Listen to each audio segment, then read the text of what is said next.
Buen día, estamos con el doctor Manco Sanconetti, profesor de la Universidad de San Marcos y un experto en los temas de energía, sobre lo que queremos dialogar ahora, que son temas centrales para el desarrollo, ¿no? Un primer punto es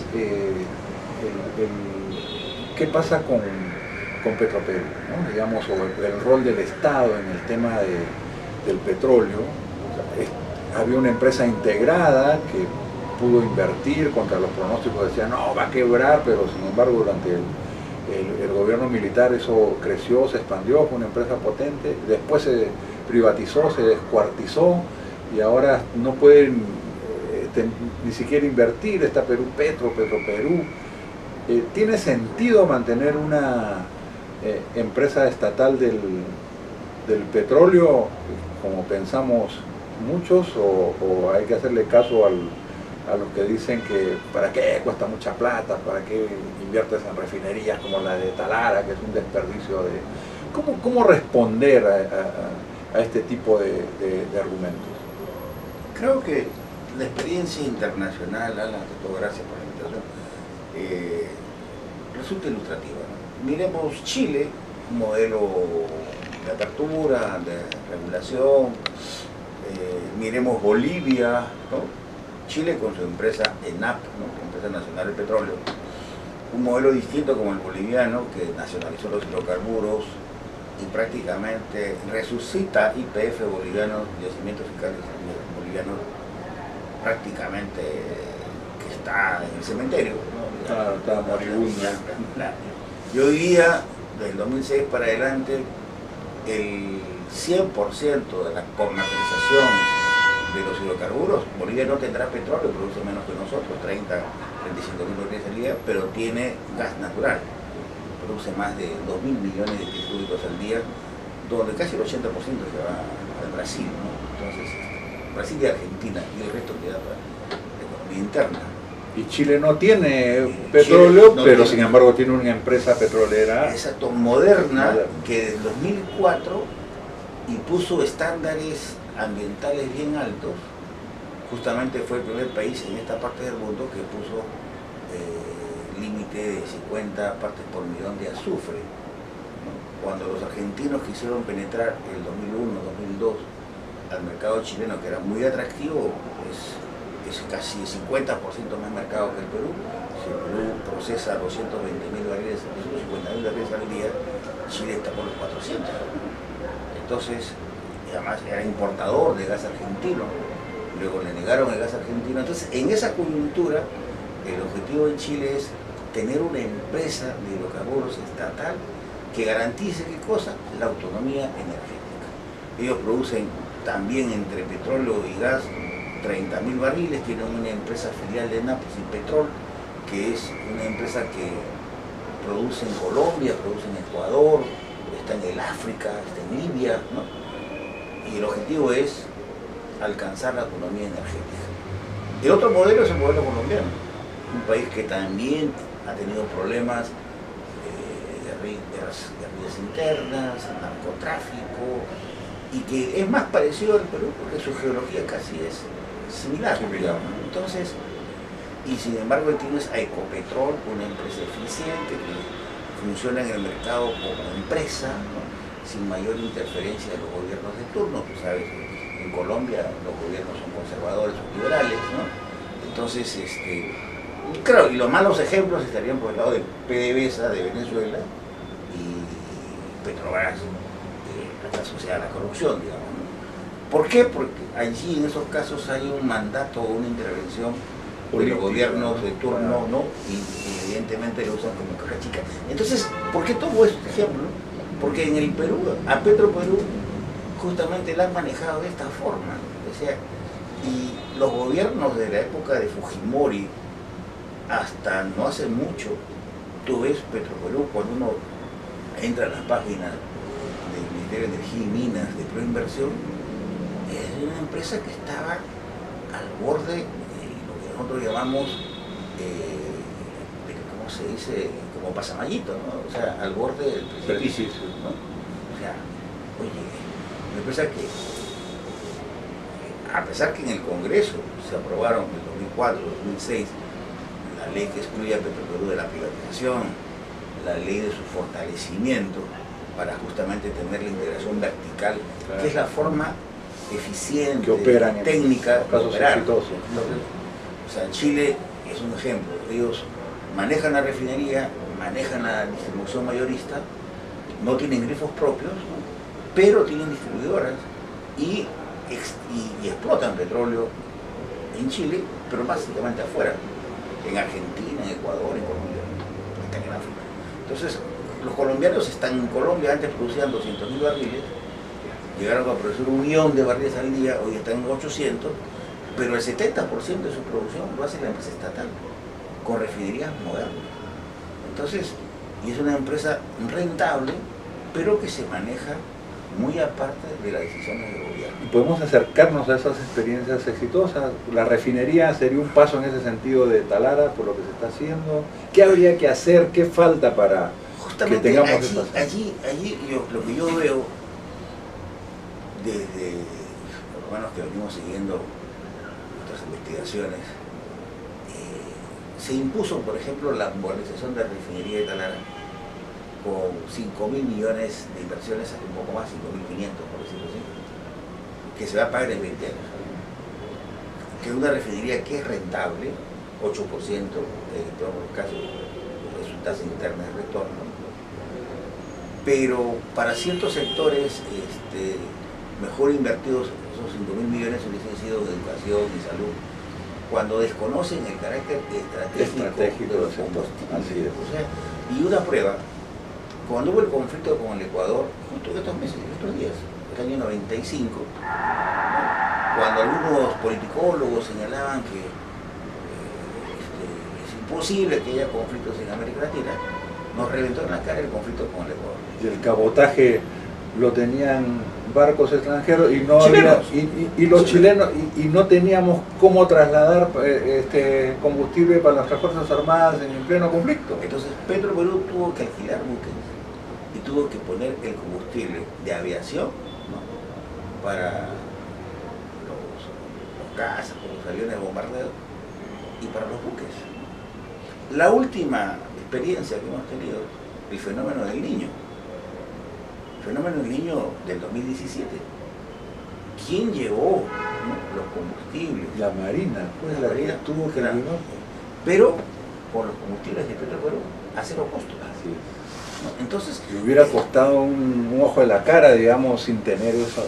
Es una dependencia también energética que no debe ser siquiera vista como una posibilidad, ¿no? Claro, el tema de la energía, por eso nosotros decimos, no puede resolverlo el libre mercado, ni es responsabilidad de la empresa privada. La empresa privada tiene como objetivo maximizar el beneficio.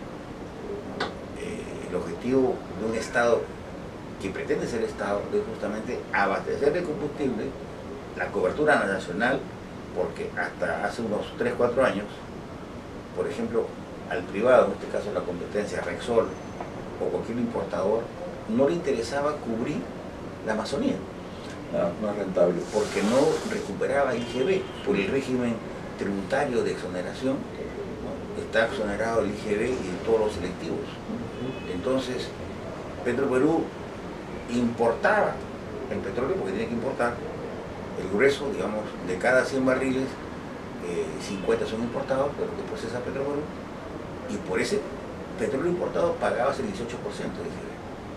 Pero ese IGB no lo podía trasladar al usuario final porque en la selva, tiene la refinería de Iquitos, tiene la refinería de Milagro, hay un régimen de exoneración tributaria, o sea, Petroperú no lo podía descargar, ¿no? O sea, no lo podía recuperar.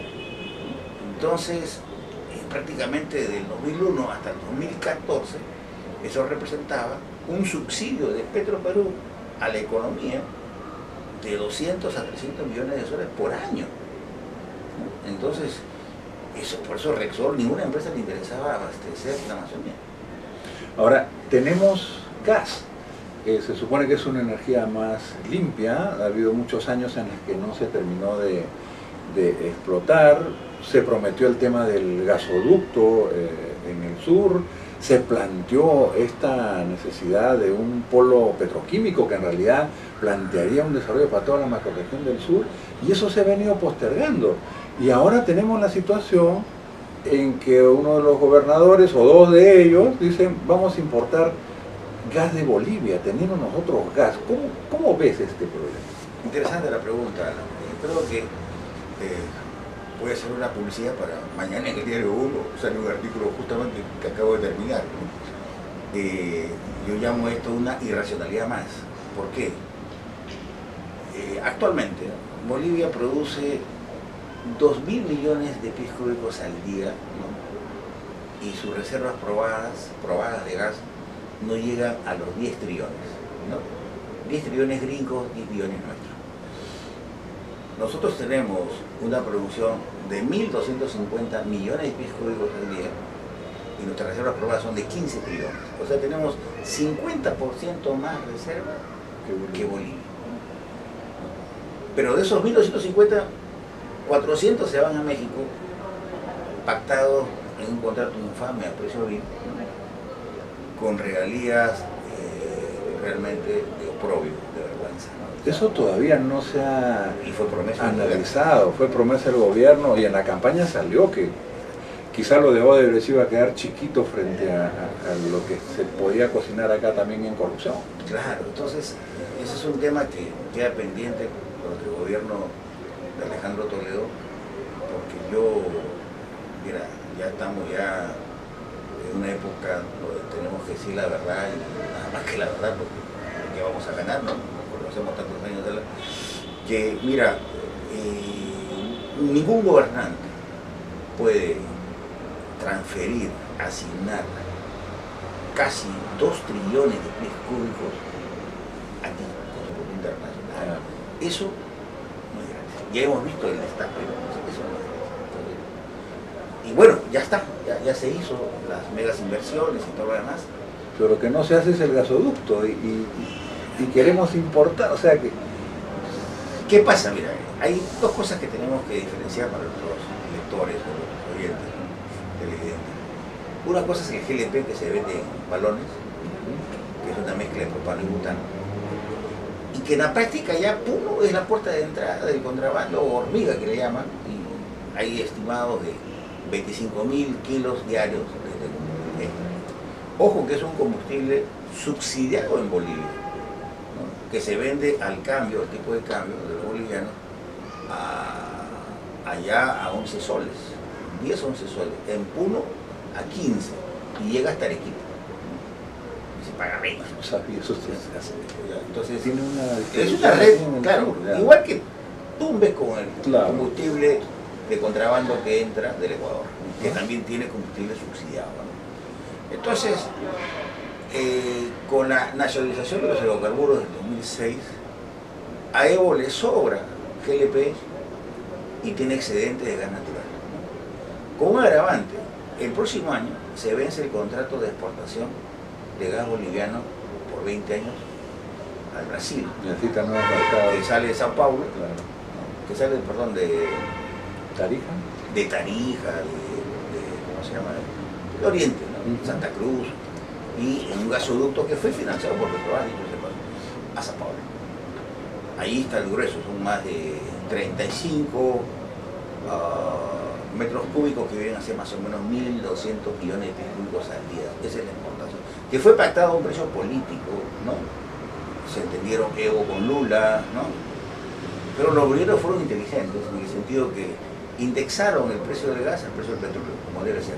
Si el petróleo sube, el precio del petróleo sube, como fue 2010, 11, 12, 13, ¿no? Sube también el precio del gas. Entonces, por eso Bolivia tenía una bonanza fiscal que ya terminó en 2015. O sea, por decirte, si el 2014 o el 2013 tuvo 850 millones de dólares de regalías, ¿no? El año 2017 no llegan ni a 350. Entonces, como ahora se han privatizado los hidrocarburos en el Brasil, del gran mega yacimiento de presal que ha hecho de Brasil de ser dependiente de petróleo y gas ahora en exportador neto. Si antes yo producía 1, consumía 2, ahora produjo 5 millones de barriles. O sea, me he vuelto autosuficiente y tengo margen para exportar. Entonces, ya no necesito el gas boliviano. El gas boliviano ya no me es indispensable. Puedo negociar con él. Entonces, y va a haber otros ofertantes en Brasil y eso tiene que ofrecer el próximo año. O ya deben estar cumpliendo. Entonces, en esa perspectiva, Evo Morales inteligentemente, que dicho sea paso, está en la tercera reelección, dice, bueno, el sur peruano no tiene gas, teniendo más reservas, por una sencilla razón. Mientras el Estado boliviano es soberano sobre sus recursos naturales, en el Perú, por ley de hidrocarburos, las moléculas son de los privados. El Estado percibe su regalía, pero quien define en última instancia qué hacer, el destino final de los hidrocarburos, porque los hidrocarburos son petróleo, gas y líquido de gas, son las empresas. Habría que renegociar eso, ¿no? Cambiarlo, digamos. Desde el punto de vista parlamentario, desde el punto de vista legislativo, yo vengo proponiendo hace mucho tiempo, la propia ley de hidrocarburos mantiene dos tipos de contratos. La gran mayoría son los contratos de licencia, el 95%, por medio del cual yo firmo un contrato de licencia con una empresa, la empresa se compromete, se pacta una regalía, una tasa de regalía que puede ser 5%, que puede ser 20%, en promedio están 25%, pero las nuevas están a 5%, ¿no? Y yo transfiero la propiedad, uso, posesión y usufructo, que son las tres dimensiones de la propiedad. Ese es el 95% de contratos en explotación y en exploración. En cambio, hay otra modalidad que la propia ley contempla, que es los contratos de servicios. Los contratos de servicios, que son tres, el Z2B, donde está Comandante Sabia, antes luego Petrotesque, Gray y Montero, lote 1 y lote 5 en Talara, producción mínima, y el lote 9 de Unipetro, la Universidad Estatal de Ingeniería, tiene su lotecito que lo sirve como práctica. El más importante es el lote Z2B, que está en el Zócalo, ¿no? Entonces, allí por la modalidad de contrato, los hidrocarburos es del Estado peruano. Y a la empresa yo le pago una retribución. O sea, la empresa es una contratista. Por la operación, por los servicios. Y su rentabilidad, ¿no? Entonces, pero es el Estado el que... Esa modalidad es la que debería primar. Pero para eso necesita una decisión política. Que evidentemente este Congreso, digamos, al margen de personalidades valiosas como tú, Alan Ferrer, difícilmente va a tomar, porque es un Congreso, por decirlo menos, capturado por los lobbies, capturado por los grupos de presión, que evidentemente está delegitimado, ¿no? Entonces, hay que ver ahora con los gobiernos regionales y bueno, a ver si se plantea una presión ciudadana en ese sentido, ¿no? Ahora, tú señalabas, está claro que le conviene a Bolivia esa exportación del gas. ¿Nos conviene a nosotros? ¿Nos conviene a las regiones? ¿Qué hacemos con el gasoducto? Bueno, es la pregunta de fondo, porque fíjate, no solamente se trata de formalizar un negocio que ya existe, que es el GLP que se vende en el sur. Se trata de traer gas natural que ya está en Desaguadero. Tú sabes, Desaguadero a Puno no hay ni una obra. No hay ni una obra. Entonces, y ya está, ahí ya están las instalaciones, tienen una plantita ahí. Bolivia en los últimos años ha masificado el gas natural. Todas las provincias, los departamentos más importantes tienen gas natural. Y subsidia evidentemente el gas natural. Se ha integrado. Bolivia da una lección de integración energética a base del gas como palanca de desarrollo, donde prácticamente con las regalías de 800, 900 millones de dólares anuales ha reducido la pobreza de manera importante. Pero no solamente eso, sino que ha apostado por valor agregado, ha industrializado el gas natural. El gas natural tiene un componente que se llama metano, y el otro es el etano. El etano es la base del etileno, y los etilenos son los polietilenos, los polímeros, los plásticos. Pero la petroquímica básica es romper el metano, aprovechar el metano, que es la mayoría, digamos. Y un hidrocarburo como el gas natural, 100%, 90 es metano. Entonces, y de ese metano, yo lo mezclo con el amoníaco, tengo urea. Entonces ya acaban de, en bulo, la planta de inaugurar, la planta de urea de 700.000 toneladas, con inversión estatal de YPF boliviano. Y toda esta zona, toda esta región es dependiente de urea. ¿Sabes dónde traemos nosotros la urea? 400.000 toneladas anuales de Ucrania. Y Ucrania no está acá, pues. Entonces, y teniendo gas natural, ¿no? Entonces ellos dicen, bueno, le voy a vender a Paraguay, le voy a vender a Argentina, le voy a vender a los estados colindantes de Brasil, al Perú también, los van a vender urea. Entonces, es un paquete, y lo más interesante es que ellos quieren construir un ducto a hilo para sacar su gas, poner una planta como Pampa Melchorita, la que tiene Perú LNG, en el límite de Cañete con Chincha, es una mega inversión de como $1 millón, y quieren hacer una planta en hilo, ¿no? Para traer su gas, ponerle bajas temperaturas, enfriarlo, bajo frío, entonces para poder ser trasladado en buques tanqueros. El gas, a diferencia del petróleo, tienes que enfriarlo a bajas temperaturas para convertirlo a líquido, y recién ahí lo puedes trasladar a cualquier mercado del mundo. Entonces, ¿qué me muestra? Mira, la realidad de la acción boliviana, que ellos tienen un planteamiento estratégico, por supuesto, que se están adelantando. Oye, en el supuesto caso que no renovemos en mejores condiciones con los brasileños, con los argentinos que también se están volviendo autosuficientes, ellos tienen un yacimiento antiguo que es Vaca Vieja, ¿no? En Argentina, y allí van a aprovechar el shale gas, el gas de piedra. Entonces hay enormes yacimientos de gas de piedra en Argentina, que es el otro gran mercado boliviano. Entonces, bueno, ¿quién no tiene gas? ¿O a quién le falta gas? Nuestros vecinos del sur, ¿no? Puno, qué sé yo. Y donde el propio ministro ha dicho, bueno, pues, por ejemplo, a Puno no va a llevar el gas, ¿no? Por lo tanto, si está en desaguadero hay que, ¿no? Pero entonces, ¿qué hacemos? ¿Nuestro gas se lo damos a Chile? Como están planteando algunos. O sea, vamos a comprarle gas a Bolivia y nosotros darle nuestro gas a Chile. O sea, ambos con estrategias nacionales y con pensamiento estratégico y de futuro, y el Perú, un ave de paso y un desperdicio sin desarrollo del sur. O sea, realmente sería un suicidio, ¿no? Mira, justamente el gasoducto del sur se justificaba, en primer lugar, por el nodo energético, que ya está. Ya. Todos los peruanos, y eso no se dice, hemos financiado en nuestras tarifas de energía las boletas que hemos pagado. El nodo energético. O sea, eso nos ha costado millones a los usuarios en nuestras tarifas, ¿no? Desde 2012. Y la racionalidad era conectadas al gas natural, porque es absurdo también que quemen pues diésel o que quemen carbón, ¿no? Claro. La petroquímica. Pero ¿qué pasa en la petroquímica? La petroquímica es un negocio también integrado, es una actividad industrial. Nosotros en 2007, 2009 se dio la ley de fomento a la petroquímica y se concursa, ¿no? Pero quien puso los precios fue Petrol. El lote 88 dijo, yo tengo 100 millones de pies cúbicos al día para la petroquímica, a concurso ya.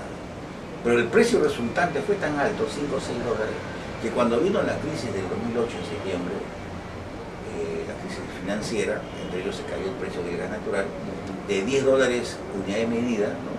Pasó a 2, 2.5. Y de ahí desde 2.5 ya no se levanta, no llega a 3. Entonces, hacer petroquímica con precio alto del insumo no tiene sentido. Mejor me voy a los Estados Unidos, ¿no? Entonces, ¿qué hace el gas natural del lote 56? Uno de los accionistas, los coreanos, que se cae de Corea, se lo lleva a Corea del Sur y allí lo transforma, ¿no? ¿Qué ha hecho Evo Morales? Como decisión del Estado, le doy la responsabilidad de yacimientos fiscales bolivianos, y ellos construyeron la planta de urea. Y ahora han contratado con una transnacional de Samsung, y el 2022 van a inaugurar su planta de plásticos. O sea, para darte una idea, si el valor del gas natural, como energético para generar energía, vale 1, como petroquímica básica vale 5, como petroquímica avanzada, que son los plásticos, vale 20. ¿no? Es que pues eso es lo que tendríamos que hacer, ¿no es cierto?, con una decisión política y viendo la forma de integración que plantea, ¿no? muy ilustrativo, además lo de las experiencias de otros países. Un último punto que quería plantearte es, se habla de la transformación de la matriz energética. ¿Tú cómo ves el que haya una creciente participación de energías renovables? Porque había una ley que hasta el 5% y después han dado un dispositivo medio que eso queda en el aire y ya no se va a avanzar, teniendo potencial de energía eólica, de energía solar, de generación distribuida y todos estos elementos. Claro, te respondo usando el ejemplo chileno. Chile, con la experiencia de Argentina le cerró el caño. Generó un conflicto diplomático. Generó un conflicto diplomático. ¿Por qué? Porque Kirchner dijo, oye, al tacho pues los contratos privados. Si yo no tengo gas natural para Buenos Aires... Creció la demanda interna de Argentina y dijeron, tenemos que usarlo, ¿no? Claro, es que... Y le cortaron el caño. Del 2001 ellos impusieron un precio artificial del petróleo. O sea, $40 el barril. Se incrementó a $100 el barril, pero en Argentina valía 40. Entonces las empresas dejaron de explorar. Es lo que está pasando en Bolivia, ¿no? O sea, Bolivia, cuando tú analizas el 2008, 2009, tenía reservas probadas de alrededor de 25 millones de trillones de pies cúbicos. Hoy ya no tiene ni 10, ¿no? Entonces ahí también no hay mucha transparencia que digamos, pero lo cierto y evidente es que no están invirtiendo en exploración. Tienen un gran potencial. Las empresas, en la negociación que hizo Evo Morales, si antes tú ganabas, pagabas al Estado 18% de regalías, hoy día sigues pagando el 18% más un 50%. Entonces estás pagando 50 más 18. Lo del Estado, claro, tiene mucho más recursos. Y con el resto, los privados no se han ido. Pues mencionabas el caso de Chile. El caso de Chile que dada su dependencia, digamos, hizo una gran inversión en energía renovable y ahora tiene una capacidad extraordinaria, ¿no es cierto? O sea, claro, ellos, la Bachelet, como política de Estado, gobierno socialista, gobierno de derecha, ahí no importa la ideología, pues importa la nación. Al 2050 tenemos que tener que el 40% de la energía comercial, ¿no? El 40% sea de energía limpia, renovable. Ahorita estamos en el 20, 22, ahorita, ¿no? Entonces, han inaugurado plantas térmicas, solares, eólicas. Nosotros tenemos un potencial, alguna vez Electropoder hizo un trabajo para la costa peruana, de 10 millones de kilovatios, o de 10 megas, de 10.000 megas. Entonces, no aprovechamos ni el 1% de eso. Entonces, de ese punto de vista, el Perú tiene energía solar, que se han inaugurado unas plantas, claro, pero muy pequeñas, ¿no? O sea, eólicas también tenemos, pero muy pequeñas, ¿no? Y a mí me extraña porque Enel, por ejemplo, que es lo que antes era el grupo Endesa, Enel Italia, que es un gigante energético, donde dicho sea de paso el Estado italiano participa con el 30% del accionariado, ¿no? Tiene punta experiencia de energías limpias, eólicas y solares, pero sin embargo acá, ¿por qué? Porque acá hay una ficción, digamos, artificial, hay una, por decirte así, un 60% de sobrecapacidad en la potencia instalada de la generadora. Es decir, yo tengo de 100 generadores, 60 no están funcionando, están de reserva,